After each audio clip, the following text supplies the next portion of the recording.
I'd like to get now into today and the optimism and the strategy and the like. You have a quote in the book. It says, this is about the 1932 election, but I want to bring it up to today. The failure of conservative governance made it more or less inevitable that Democrats would win the 1932 election, but it was by no means certain that the victor would leave a lasting legacy.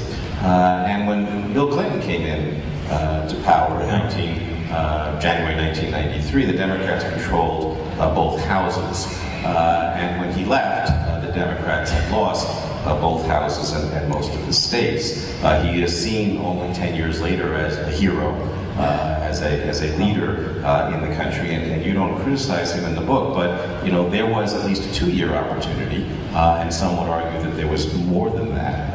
And so the question is, if no one seized the moment or seized the opportunity in 1992 or 1993, given that it's possible it'll be the same cast of characters in 2008, why would one be more optimistic now? So I'll give you my worries in a minute. Let me tell you reasons why things are different. First of all, the Democratic majority in the House right now.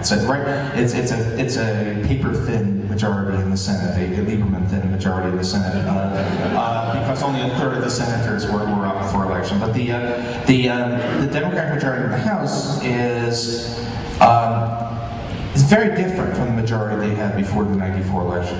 The old Democratic majority was an uneasy coalition of often quite conservative Southerners and relatively liberal Northerners.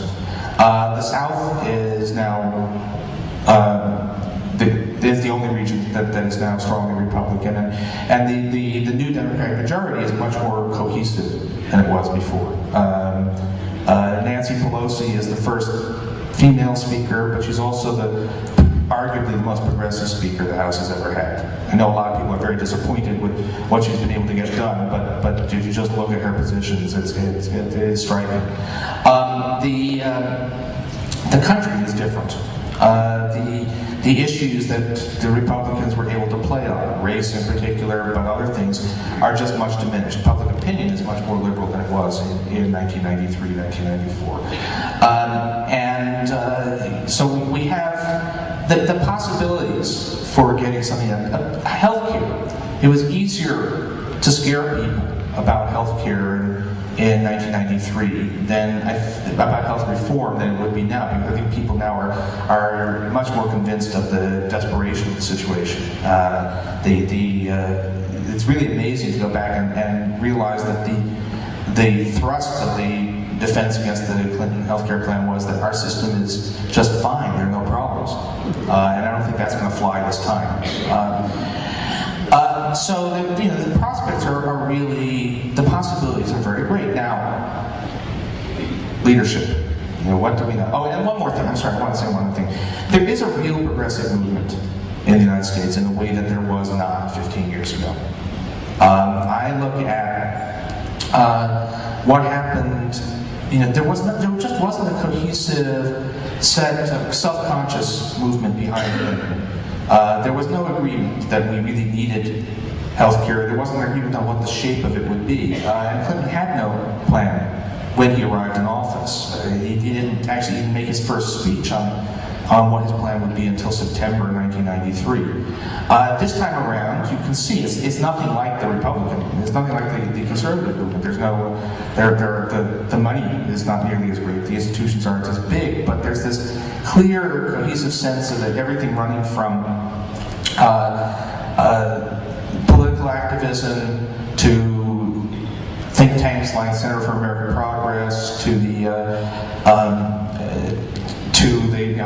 the blogs have become very important, just as a sounding board in a way that the right has talk radio. Now at least the left has its own way of communicating, and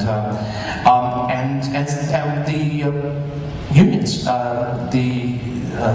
particularly Andy Stern and the service workers, and these you can see the effect. The Democratic candidates have all been more or less told you have to have a detailed healthcare plan now, and have all fallen into line. It started with the John Edwards plan, and that has now essentially been matched by Obama and Clinton.